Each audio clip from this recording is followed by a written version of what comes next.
New at noon today, the State Education Department has announced new changes for testing and graduation requirements because the June Regents exams have been canceled now, officially.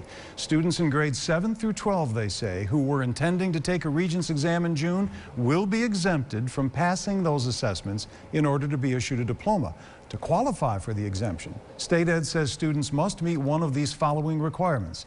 They must be enrolled in a course and have earned credit by the end of the 2019-2020 school year, get the course credit. If the student is enrolled in a course and fails to earn that credit, they must return to summer school to make up for that credit. Or, if the student had been previously enrolled in the course of study, which leads to an applicable Regents exam, have achieved the course credit and not yet passed the associated Regents exam, but had planned to take the test this June. Again, that's just out from the State Education Department. We've got that posted for you, or will very shortly at localsyr.com.